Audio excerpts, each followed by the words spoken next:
I'm going to start recording this, and give me a second. Okay. Kirsten, if you ever see anything in the chat box that you're like, oh, this is important, let me know. But so far in the chat, intentionality is what you're hoping to get from this hour. Danielle from KC, her word is mindset. Awesome. Tina, hi Tina. Invest, self-improvement, support, balance. Yeah, just keep sharing in the chat box something that's coming up for you. And let's bring in our expert of the day, Kirsten Hatcher. So Kirsten Hatcher is a licensed marriage, it's like, I was going to say counselor, but that's not what it's like, marriage therapist. Same idea, marriage and family therapist, yes. There you go, marriage and family therapist. I know Kirsten because I met her 4 years ago-ish. It's been a few years, yeah. Yeah, it was awesome. She invited me to come speak to her MOPS group, which she was leading at the time in Mount Pleasant here in Charleston, South Carolina. And then, we kept in touch, and then I started the Champagne Society series in Charleston, and people were coming. And she was like one of my first groupies that was like coming and bring her squad. And I just loved seeing you. Always in the front row, and you would always share stuff and keep it super, super real. And I always wanted to get a good opportunity to have you as a guest to share your zone of genius, because I feel like even if you're not married, if you're on this call and it's just partnership, it's just a long-term relationship, whatever it is, I think it's a really important piece for you once you become a mom, is having that other relationship with your significant other. And I know that right now, in the time of Corona, as I'm calling it, that might be slightly challenging for you, and that's okay, and that's totally normal. And so I thought this was the perfect time to bring you on and have you just do your thing and share with women, like normalize it, answer questions, etc. So why don't you first start by telling us what your mom life is like and what your marriage is like today? Sounds good. So yes, thank you. I am very excited to be here and do this with everybody, because I know I was just telling Gervais before you all came on that I think I have a fairly strong marriage, and not because I'm a marriage and family therapist, but because I have an amazing husband. When I was in grad school, I actually said I never wanted to do couples counseling. I started by doing counseling. One of my first couples I worked with, the woman looked at me and said, I don't know that I can trust him. And through conversation, she had been cheated on like 8 times. And so I said, well, I think your intuition sounds pretty good, and I don't really know how to help you. And so working with couples was really challenging. But then I met my husband, and I realized in the right relationship, and being in a relationship is pretty great. And so I find, as we've added children to our life, and I was a full-time working mom, I was a stay-at-home mom, and now I have my practice in Charleston. And so I realized that the conversations that my husband and I were having on the couch of, what are we doing? I miss you. I don't even know that I can talk to you anymore. I have no energy. I was having those same conversations with clients in my office, and felt like the things that my husband and I were trying, I was then sharing with my clients. And so through that, my husband and I started a podcast called Raising Marriage, where we just pretty much have those conversations of, we don't know what we're doing. Even the counselor doesn't know what she's doing sometimes. And he's on the podcast, which I love. He's on the podcast. So I come in. Chimes in with his, it's like, I feel like it's you're more trustworthy in that way because your husband is part of the podcast, Yes. It's like a podcast about marriage and your husband is there. So I want to say that. And really quick, can you just tell us how many kids you have and how old they are? Yeah, so I have Layla is 8 and Maxwell just turned 5 in March. So I do believe that I am out of one thick of it and probably into a new thick of it. I don't, have diapers and all that. My 5-year-old can still throw a pretty mean tantrum though, so we're still in that some. But we've kind of moved through a few of the different phases. And so it's interesting. What I'm loving about the podcast now is we're kind of going back and remembering times when we've struggled and what we did to get out of that. And now we're having to do it again, because it's just a cycle, right? Until they turn 18. And heck, I feel like my mom still parents me, and I'm going to be 37 this month. So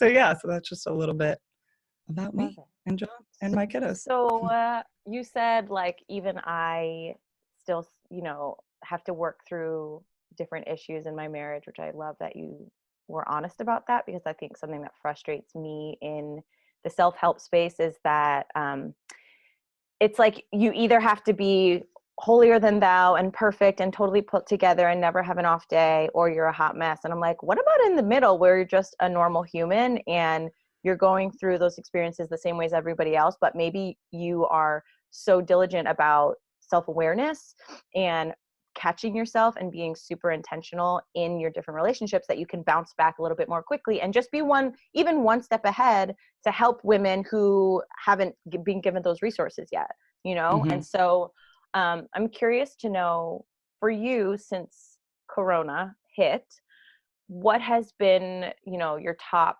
challenge in your marriage?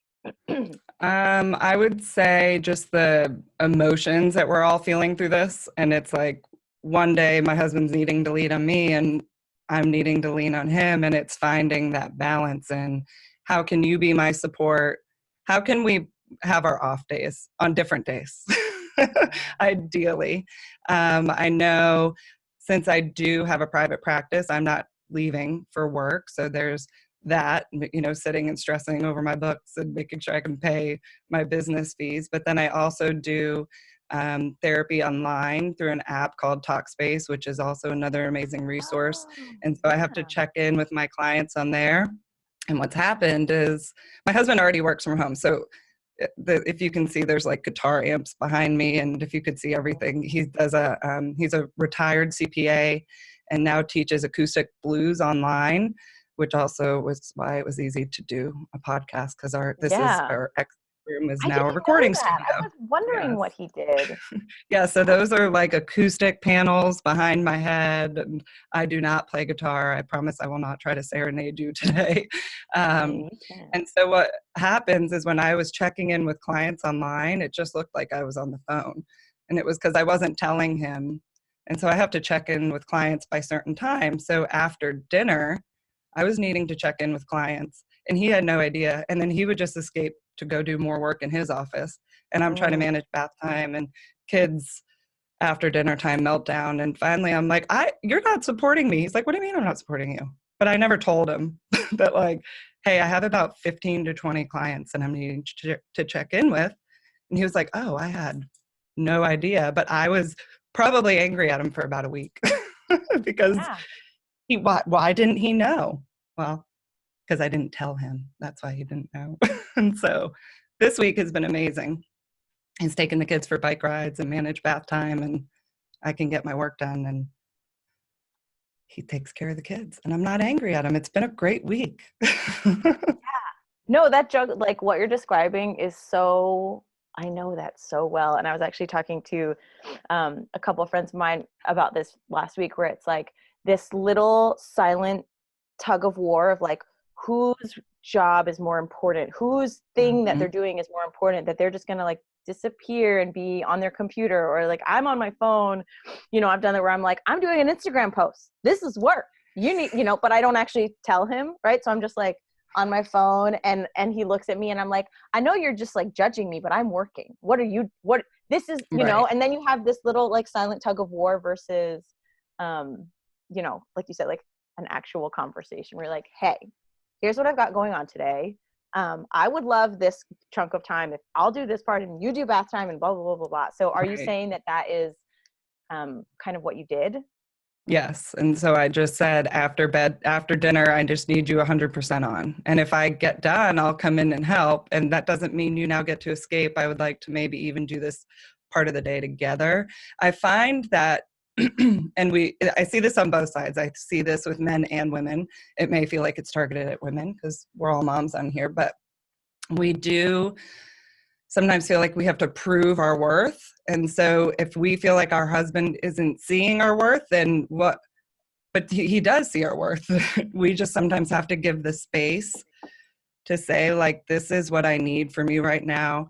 And it's not a matter of proving, but of just opening the space for them to support us, because we want to do it all. We're women, we're nurturers, we're now go-getters and we've got our jobs and we've got so many people relying on us. But we just got to give the space for our husbands to support us that I find we don't always give. And if we just step back a moment and say, hey, I need this right now, it feels very icky. And we actually talked about this in the last podcast episode, because we have a whole episode on talking about your needs and expectations. You can feel very vulnerable asking for your needs, like so vulnerable. I mean, even if you have a girlfriend, I will bring a dinner to a girlfriend any night that she needs it. But if I need a dinner, I am not going to ask for it. Like, I'm just not going to. It just feels very vulnerable to put ourselves out there. But I think right now, in the time of Corona, which I like that you're calling it that, this is the time that we can practice sharing our needs, because the needs right now are super practical. You either need to get work done, you need 30 minutes to yourself, the kids need to be fed. They're very practical right now, just getting through the day, that you can really practice sharing your needs that maybe don't have to touch a ton on feelings yet. And so you can practice on the practical side. And then when we're all out of this, we can maybe bring our feelings into the needs as well, too. So, well, your husband's lucky, because my husband doesn't escape a day without my feelings. But I think that's a good baseline. Because he doesn't have a recording studio in the house. He just needs a recording. No, but I think it's a good baseline if you haven't practiced at all asking for what you want, because it does feel too vulnerable, just asking for a basic need to be met. Like, I'm going to go for a run. So I'm going to exercise today for 30 minutes, or I'm going to work, depending on if you work outside of the house / inside of the house now, or even, I think a lot of stay-at-home moms are totally tapped out right now because they're used to a certain flow in their day. And maybe they don't, work at an office, but like maybe they did count on that backup at certain times, and now it feels like it's Groundhog Day. Every day is the same, and there's no escape, and it does feel a little bit all consuming. It's like the same, like, okay, cooking and the cleaning and the kids, and that is a really shitty, thankless job.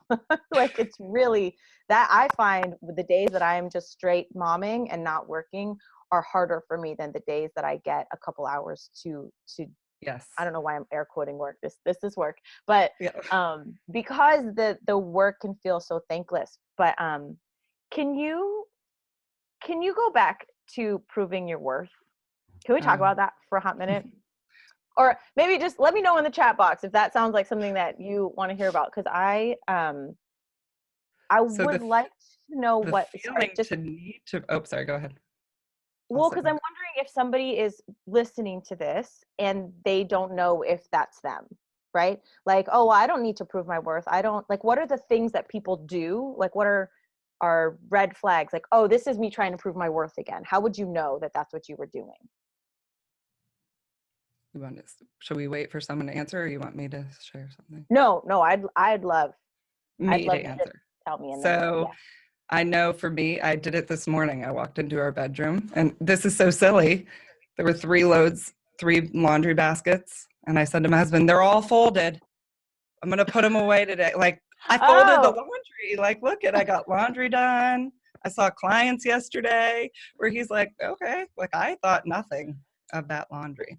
And so sometimes it's those little things, right? Where you're like, I'm sorry I didn't get all the dishes today, but I've done like breakfast dishes and lunch dishes and snack. How many loads of dishes is everybody doing? We don't have enough dishes to eat all the meals we're eating in our house right now. It's insane. Like, the kitchen and I don't want to buy new dishes just for this, but I find myself doing it with housework because I do get a lot of personal satisfaction from my job. And so, and I agree with you, I actually was doing, because I'm not working a lot right now. And so I don't even know what day it was anymore, but I spoke with a group and I saw a couple clients and I was like ready to mom that day, where usually by 3:00, I'm like, go outside, the hose is on. So I know I try to prove my worth by the tasks I've gotten done, or I'll say why I haven't gotten those tasks done. But usually my husband's like, it's fine. What? Why are you even saying that? Or he doesn't acknowledge it.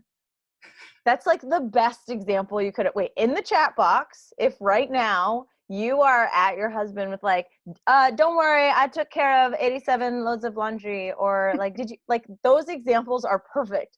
And I think it is a little bit of seeking external validation, maybe, is how Yes, I because would have framed yesterday that. I said something about the dishes, and John said, I know I'm usually helping you a lot more with the dishes. I'm sorry I'm not. But I wasn't asking him to tell me what he's not doing. I wanted him to tell me, you're Yeah. okay. You've done enough dishes. But if I need him to tell me I've done, like, it was a very passive aggressive way. I didn't get mad at him after I actually caught myself. I'm like, I don't need validation over dishes. Like, this is Yes. ridiculous to do Yeah, like this. people in the chat box, like, that's me. I do that. Yeah, same. So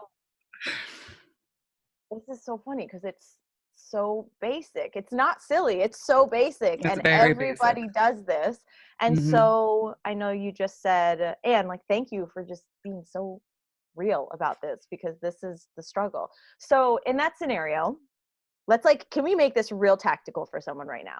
So let's say you are feeling resentful, right? Hmm. You're feeling a little, maybe you're feeling a little overwhelmed, you're a little resentful, you're feeling like, hello, I've been busting my ass all day, nobody has noticed.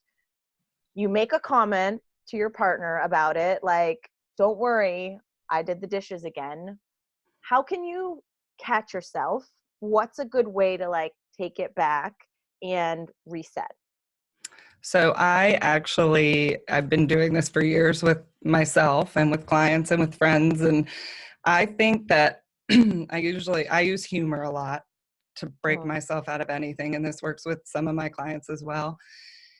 Everything's not about us. And so I think we sometimes have to, like, stop flattering ourselves just a little bit. And I say that with all the love and kindness in my heart, that because John didn't say, hey, babe, I know you've been doing great, so don't worry about it, didn't mean that just because they don't say the comment doesn't mean they're thinking the opposite, which is the scenario we played in our head. So it's like, it's not all, the dishes have nothing to do with me, because they can sit there. So sometimes it's just mm, be like, okay, this is not about me right now. Like, he knows I'm doing good. Or you could be in a scenario where maybe you aren't getting the praise, or not, maybe not the praise, the affirmation, if we want to go to mhm. love languages.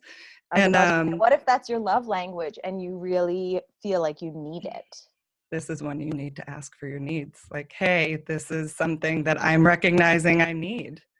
Mm, And I need you to say, I see you doing X, Y, and Z, and I appreciate it. Now, and you have to recognize it's going to be very awkward for them to say it at first. It's going to be very awkward for you to hear it at first. Oh, because he's just saying it because I told him to. hmm. But It's like a if he's lose lose. saying it, but if he's You're like, saying it say because, this, and then he says it, and you're like, no, you're just saying it because I told you to. It's like, well, what do you want? and then I Make up think your that's mind. when you catch yourself. And I think what love is shown there, that the request is being honored, Mm, right? And so you kind of practice to make perfect, or Mary Jean, like you said, being intentional. So recognizing what it is you need, and they're intentionally trying, or, whatever's happening there. So sometimes I think we just have to catch ourselves and be like, okay, this isn't, you're stuck in your head, can't read yeah. your mind. And so Yeah. Well, and if anybody has a specific example that they want to talk through, feel free to put it in the chat box, because I think that is always so much more helpful when you can think like, okay, this is a specific thing that's happening in my head, in my house, that I need, support around, or that I don't see the easy solution. Because obviously, like, when you're in it, when you're so close to the issue, whether it's the dishes or something right. bigger, you can't, it's, sometimes it can be really hard to separate yourself from it. Sometimes it can be really hard to put yourself in your partner's shoes and recognize it's not about the dishes, or to make light of it. Never So about the dishes. We talk about never this a about lot, but the dishes. never about the laundry. It's never about the dishes, but those become like the tangible things that we can hold. So what happened when my husband and I were talking about work, there was a blow up over something absolutely non-related. And I Mm-hmm. came out and just told him, you're not supporting me. And he was like, well, that just came out of left field. And now we need to talk about that. I said, well, yeah, because I guess that's the bigger issue that maybe I didn't realize. Um, and so one thing I will suggest is journaling. and journaling like any frustrations you're having. I'm not a big journaler. I wish I was, because I know there's really great benefits to it. So I usually journal when I'm feeling my therapeutic term of blah, when I'm feeling blah.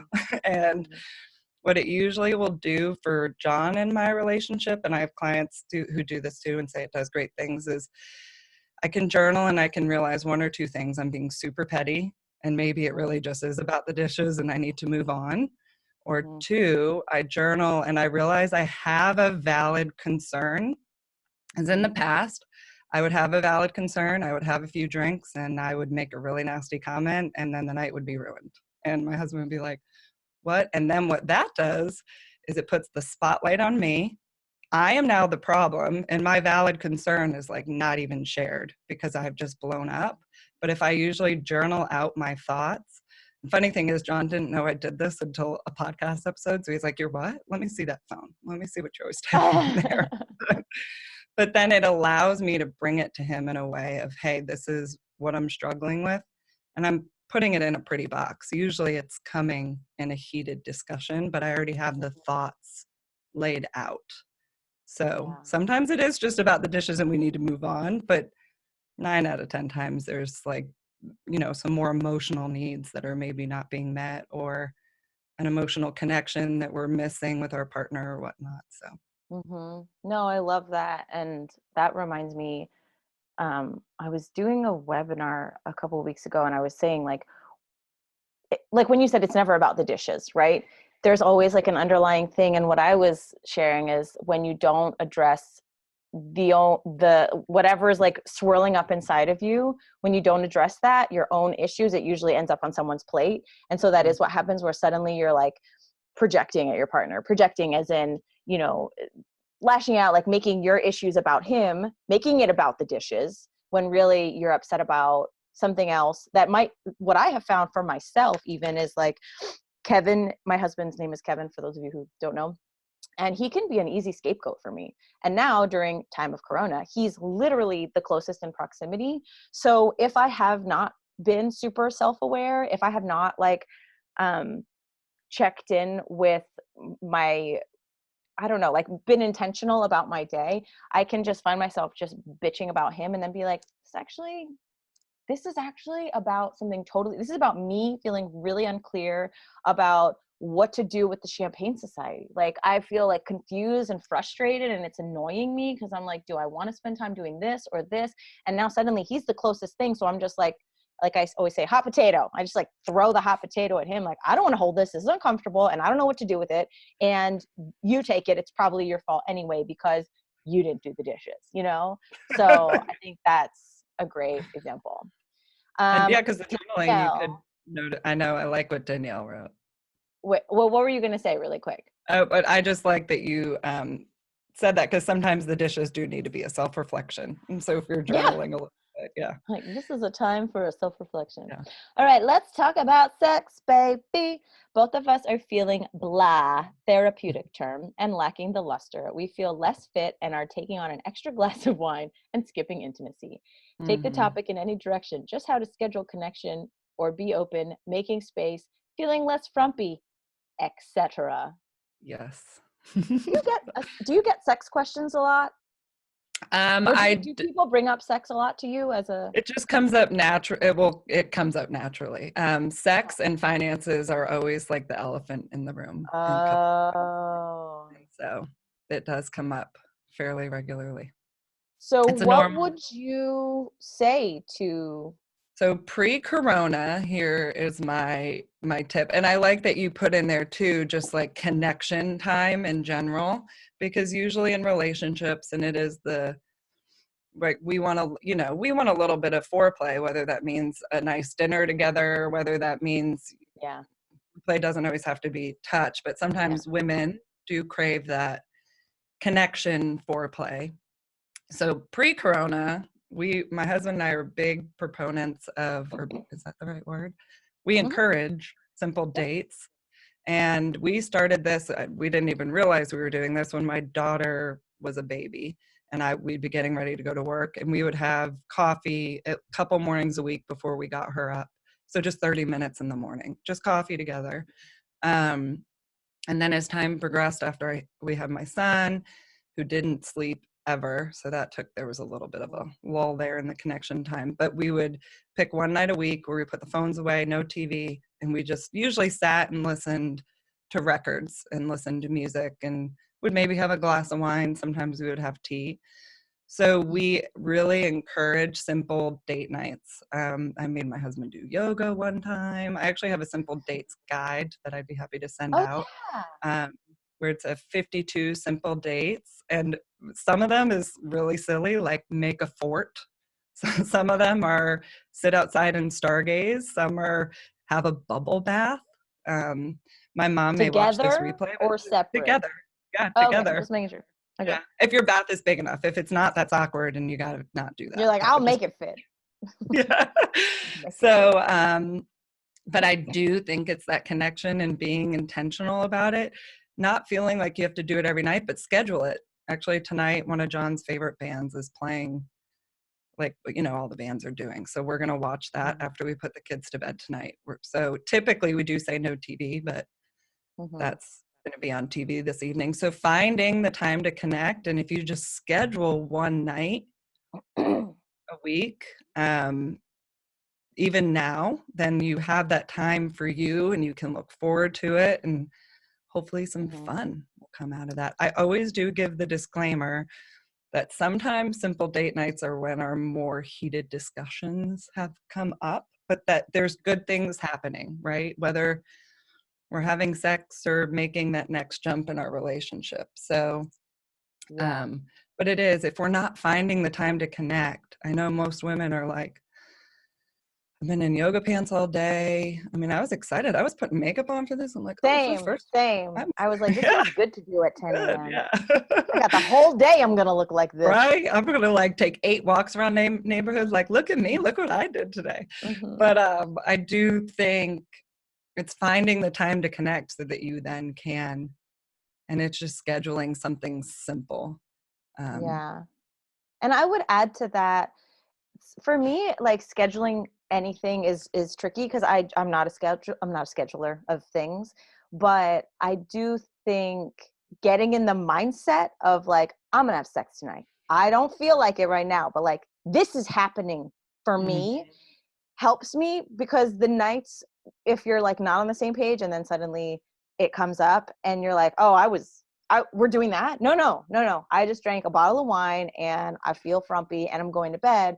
And so it's not, so there's two things I want to talk about. One is like for myself, that it's like taking responsibility for my own energy is like, your partner can only go so far. They can only do so much. They can only meet you so far, where you have to step into that like sensual identity, right? And it's like putting on this other outfit that like we don't feel like wearing a lot right now. So for me, like giving myself a pep talk that day and like trying to get myself excited so that it's not just something I'm like doing for my marriage or doing for my husband, but like I'm doing it for me. Like I would like to feel sexy tonight, and okay, like I'm gonna put this on after, whatever, like whatever it takes for you, I think is really, really helpful. And then the other thing I wanted to add to that is the vulnerability piece that you were talking about, Kirsten, is I find like everything, Danielle, that you said in those comments, like I wonder if, and I don't know if you have, but if you've brought that up with your husband, because I think, yeah, that's right. So maybe instead of telling us that like you're feeling less fit and you're feeling frumpy and you're not into it, I think when my husband and I have been vulnerable with each other, that breaks the wall down. And we had one of these exact conversations like a week or two ago, I don't know, Groundhog Day, where I literally had to say like, hey, do you remember when I was pregnant for 9 months and my body did all this crazy shit? And then and I was just naked and I did not like how you reacted. And I, like getting super vulnerable. And I felt it was really, really uncomfortable. And I remember thinking about Brene Brown always talks about, if you don't know who Brene Brown is, like please Google her. And she has a podcast out now too, but she always talks about how most men still feel vulnerable initiating sex with their partners. And that was in like a talk or a book that she wrote. And I remember being like, that's crazy. Like, no way. And then, and having that conversation about it with my partner, who I've been with for 12 years or something, I was like, whoa, we both feel super vulnerable right now. And this is good. Like, it sucks right now, but it was good because the only way to get deeper intimacy is through that vulnerability, you know? So I would add that. Would you agree, Kirsten? Yes. And I Yeah. like that you brought up that point about what Brene Brown, I mean, because you do think about it, if you're not the more starter of sex in your relationship, if you just kind of think back to how often our husbands might try and Mm-hmm. we say no, not tonight for whatever reason, and not that those Yeah. points aren't valid, but Mm-hmm. there is some level of rejection that they feel, Mm-hmm. and it's not, even though they maybe have the higher drive or whatnot. And so there could also be on the flip side, yeah, so maybe your husband is exhausted, but maybe he really is seeing all that you're doing all day too, right? And he's like, I just can't ask her Yeah. to do one more thing. And so, and I do like that you said how to, do it for yourself. Heck, Amazon's Yeah. still delivering. They sell dirty lingerie. If you need a Yeah. little fun, you need to Yeah. spice it up. Target's doing Drive Up. They've got cute little bra sets.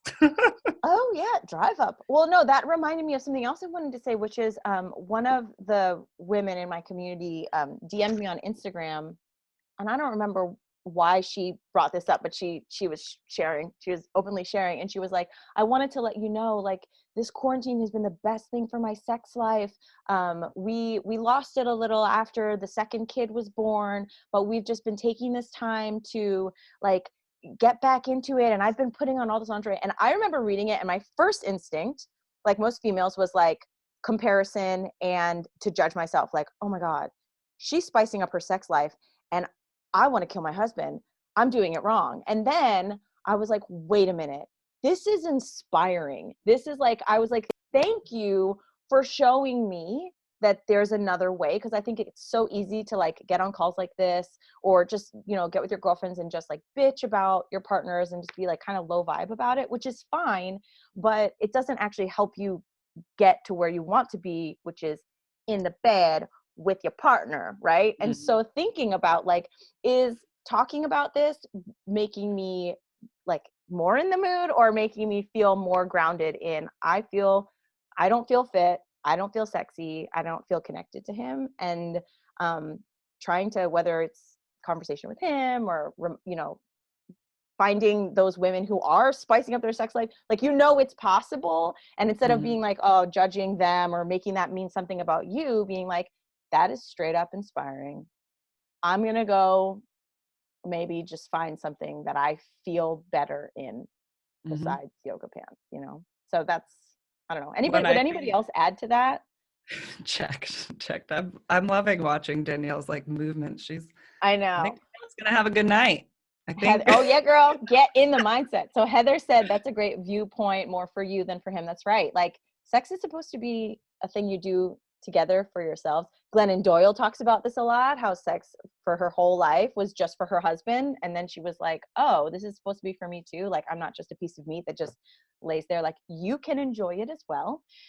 Sarah said, so much togetherness. I'm finding myself so easily annoyed by husband. Things I might usually laugh at just get an eye roll. I need to schedule alone time, but it's so hard in this environment. Besides locking myself in the bathroom, claiming to have stomach issues, I'm constantly humming the song, Don't Stand So Close to Me. Any tips? Yeah, so this is like the next layer. Thank you for being so honest, because Mhm. the thing is, right now in the time of Corona, everything is so heightened, and you're really, it could be, your partner could be really annoying because you're just around them all the time. So I love what you said, Kirsten, in your Instagram live earlier this morning or something, and you were talking about like the opportunity of the Mhm. corona. And so maybe, do you want to talk about that, or would you say Yeah. something else to Sarah in the comments? Well, I think no, I think that was probably right where I was going to go with it. Is I think we've all been given quite a gift right now, is Mm-hmm. because things that we maybe have been ignoring in our relationships because we are taking kids to school and homework and husbands are going where they go for work, and we're going where we go for work, and we come home for like maybe 2 hours at bedtime. So we've ignored things that are happening in our relationship that maybe are not ideal. And that can just be that we're disconnected, because children do that. And so, like, the whole point of our podcast is how we find our marriage while being parents, because it is very, very different. And so I think we are all given this gift right now of finding what it means to be connected to our partner while being parents, because the two worlds are not separate until they're maybe all out of the house. And so I do think it's just catching yourself, maybe journaling about it, but catching yourself and being like, okay, you're not being nice. You have a valid point, because we are all up in each other's business. And maybe if you are needing that alone time, I would want to encourage you to say, hey, maybe you can't ask for it during the week because of work schedules and whatnot, but can you on an hour on a weekend? Like, hey, I'm going to go for a walk. Maybe I won't be in the bathroom as much, but just I'm going to making replace that my bathroom statement. time with walking time. Yes. And one thing I will say, and I don't want to say preach this, but I talk about this a lot when I speak at moms groups, and is I do want to caution people to not paint their husbands in a picture like they're stupid. One tip that I love giving people that my mom gave to me is that you should never pull your husband's pants down in public. And I think we are of a culture where it's very normal to, like, oh my gosh, he can't even put the kids to bed. Oh, he can't even do. Now, the role of that is that we're nags, and that needs to be challenged just as much. But our husbands are not stupid. And I think it's very easy to get caught in that. And I'm not saying you were saying that, Sarah, but Mm-hmm. to get caught up in that conversation. Because if we're speaking about our partners like that regularly, what are we carrying into the home? And so, yes, vent with your friends as you need to, but make sure it's productive and we're venting and not bashing, because then I think we're carrying that negative energy. And that's not to say your husband's not being annoying. He could be being annoying. We're all in each other's space. And so that's just a little thing I like to throw out there, is just to caution people that we're not, because I can assure you, we didn't think our husbands were stupid when we married them. And we Yes. probably wouldn't marry them. That is such a good point. I've never thought about it in that way. Like, are you just assuming your husband is stupid? And also, like, then why did you marry? You're the stupid one. You married him, right? Right. And I'm I like, oh, usually say that if you thought he was stupid when you got married, I'm going to question you a little bit. yeah. Well, because it sounds to me like what you're bringing around to is self-responsibility a little bit more too.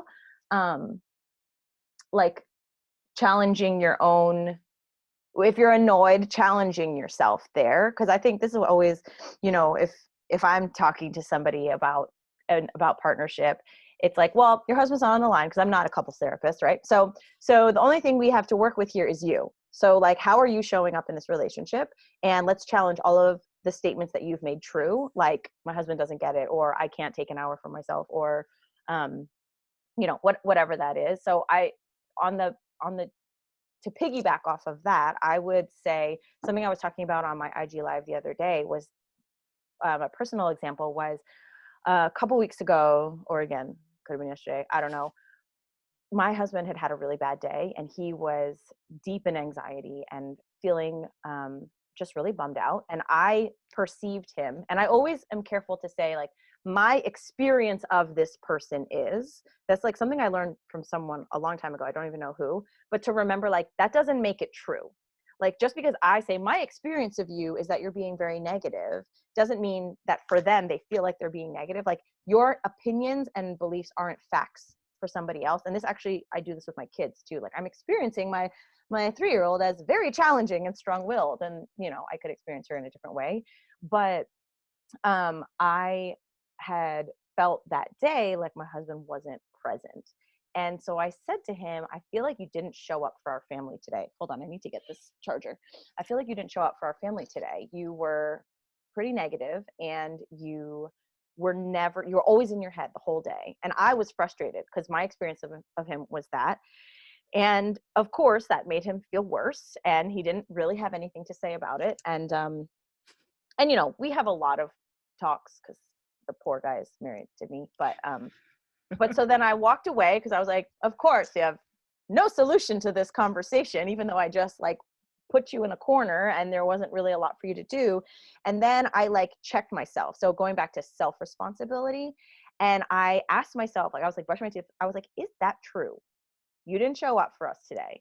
And then suddenly I had this like reel in my head of all the ways that my husband showed up for us that day. And it was like, I remembered him unloading the dishwasher, and I remembered him taking the crying baby and, you know, putting the baby down. I remembered him going to the grocery store so we could get groceries. And, you know, every husband shows up for his family in a different way. And I think, you know, a lot of, I would guess, and I've actually thought about this a lot, that a lot of men are probably feeling really vulnerable and compromised right now because like men naturally feel the need to protect and provide for their families. And so maybe some men are luckily in that position and they're just like, got it laid out, got $1 million in the bank, I am protecting and providing for my family. But I think a lot of men are like, fuck, I said I was going to protect and provide for my family. And I know it sounds really old fashioned, but like, I can't right now because coronavirus, right? And so I just challenged myself to see it through a different lens. And I went back to him and I was like, you know, I want to apologize for saying you didn't show up for our family today, because then I remembered that you got up early with the baby and you went to the grocery store and you da da da da da. And I listed out all of these tangible things that he had done, which again, my love language is quality time and words of affirmation. So I wasn't feeling those that day, but You weren't feeling the acts of service. right. And he was doing his acts of service. And so it does come down to love languages too. But I do think it's just if you take it back even a step further, it's like taking self-responsibility for the way that you are experiencing another person, because you can't change them anyway. So you might as well just try and shift your own experience of them. Mm-hmm. Does that make If sense? we can't be tallying, like, well, you only did this and I did that, and Right. then because if we're looking for the places people fail, we're going to find the places they We'll fail find it. Yeah. very It's like easily. self-fulfilling prophecies. Right. And so it's almost like when I used to work in group homes for kids, they're like, for every put down, you need to do 5 build ups. And sometimes I'll tell my clients, if you catch your husband or wife not doing something, I need you to find 3 things that they have done. Oh, that's Because great. we can so highlight the negative reels that we miss all the good stuff. Yes. And Yeah. now I know, Sarah, I know this, we kind of went off a little bit, and that I think for you, I think you just need to ask for an hour. I want to challenge you to do that a little bit. Like, Mm-hmm. can I just have an hour? And don't Mm-hmm. even say just. Hey, I need an hour. Can you give me an hour? Don't say just, because you might need another hour after that. Who knows? Snaps for that. Yes. And like bringing it back to Sarah, like my first hit on that was what you said, Kirsten, about proving your worth.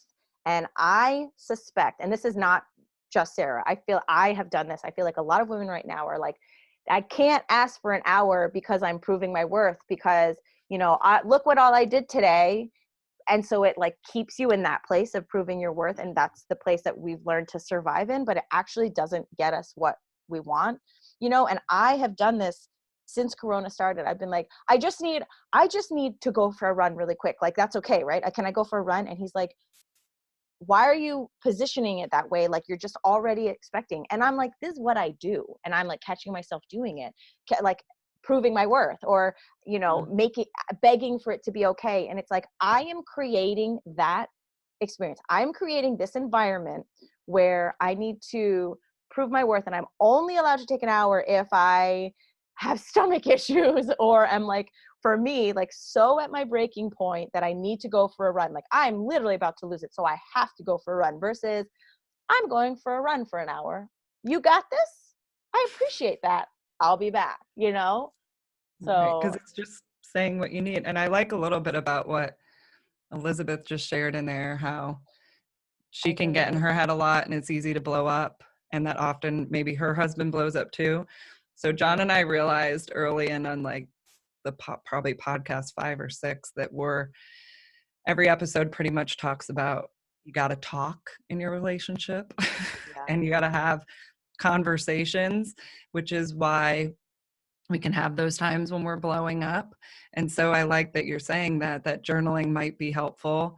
Um, I have somebody who actually they have a couples journal, and they will Oh, journal to each other. And then, because then you have to be a little bit more careful about what you're putting. It's almost like the text back and forth, but sometimes I find we can get snarky when we're anger texting with our partners.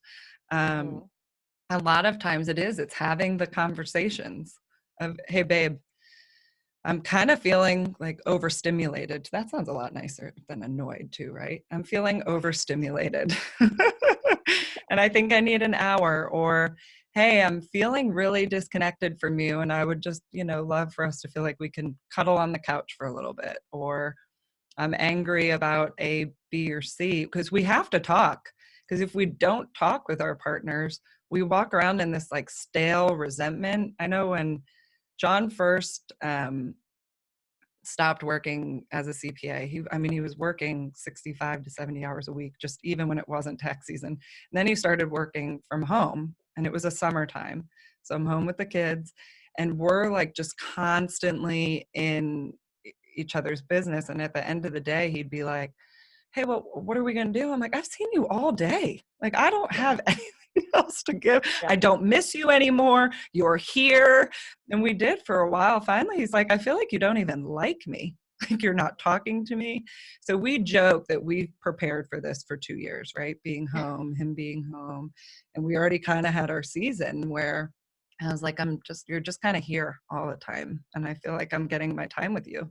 But so we had to talk. We had to talk through what that looked like, to set the boundaries with work, set the boundaries with family, set the boundaries with our relationship. And so that's what I'm excited about this time, is you guys are all just stuck in it. And you have to have some of these bigger conversations of Mhm.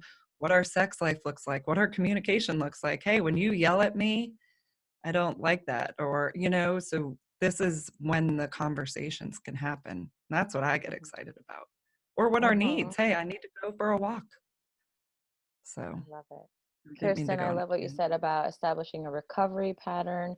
For every one negative thing we find, praising the good 5 times over. I think as both mothers and wives, the more we praise the good, the less we see its counterpart in others and in ourselves. Yeah, I love that tip. It's so simple and tactical. And I Um, like that you added with yourself too, because I mhm, can get mad at myself for sitting outside on my phone while the kids play in the splash pad. But oh yeah, we went for a bike ride and we dyed eggs and we did all this stuff before. Like, I mhm. can sit on my phone. It's okay. Yes. So And if you're doing that, if you're beating yourself up about how your days are going during the times of corona, then it's going to affect how you show up in your relationship too. Like if you feel, like Danielle was saying, she's feeling like frumpy or whatever. I find that I feel like energetically and emotionally shitty when I'm just dumping on myself. And then I don't want to be intimate with my partner. I don't want to talk to him because I need to like try and heal what's all happening in here. So it really is worth it to like go from the inside out here, like peel the onion, like start with yourself.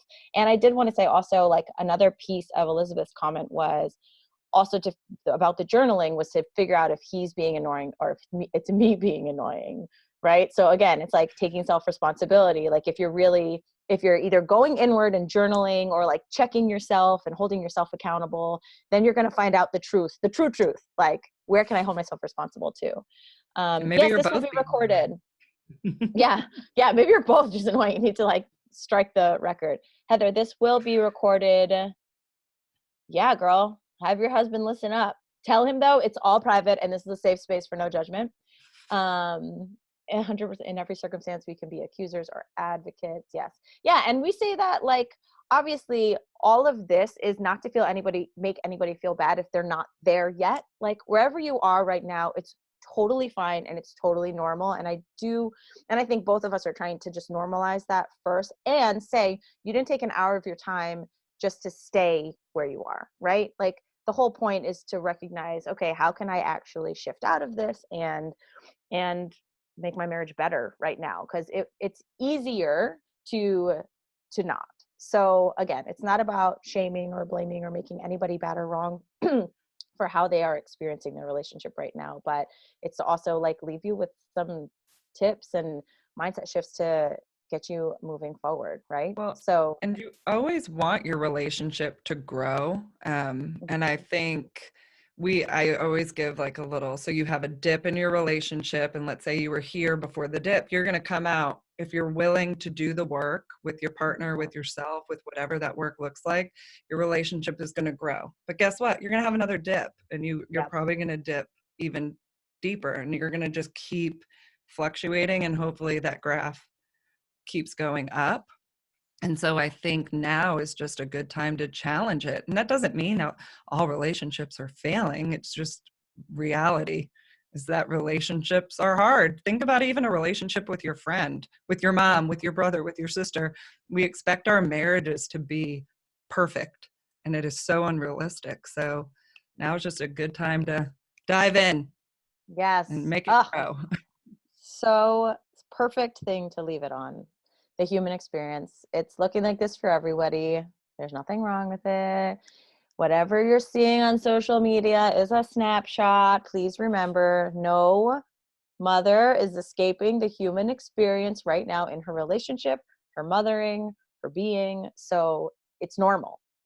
That's how it looks. So thank you for normalizing that for us, Kirsten. And I just want to acknowledge you, Kirsten, for being such a wise and grounded and wonderful woman, and for sharing your gifts with us. Thank you so much for being here. Thank you for How can having we me. support you after today? How can we keep in touch if women want to find you? So if you could listen, if you want to listen to the podcast, I do have some couples that tell me they listen to the podcast together. So that could Oh, also be another thing cute. yeah, my girlfriend shaking her head, yes. And so subscribe. It's on iTunes, Stitcher, and Spotify. If you have any personal questions for me, I am always happy to answer and not like try to rope you into couples counseling. So don't worry about that. I like to just continue to keep the conversation going if that's helpful to you. So your email to feed out there is the Raising Marriage email, because nobody knows how to spell my name and it always gets typoed. But, so you can email hello@raisingmarriage.com. And then I have that simple dates guide. I guess I could Oh figure yeah. out Just if maybe a you way to. give me the link to it, and I'll put it in the email so that Okay, everybody can. okay, I'll link to all your right, I'll podcast figure out how to and do that. the dates Yeah. guide, and then But they yeah, can it's the simple keep dates in guide. touch. It's just fun, and some of it's goofy, but that's another tip I like to give is don't take yourself so seriously in your relationship. Try to have a little fun. Try. Try. You can do it. You can do it. Thank you, all of you, for being here today. And again, if you want to be added to those Mothering in the Mess group coaching calls that I'm starting next week, email me at hello@theshampsociety.com, and I'll add you to a group. They're going to be 6 or less, and it's going to be a lot of one-on-one coaching, sharing. And yeah, thanks for giving yourselves an hour today. This was awesome. Till Wow. next time. Mwah! Ciao, Bye. everybody. Thank you. Bye.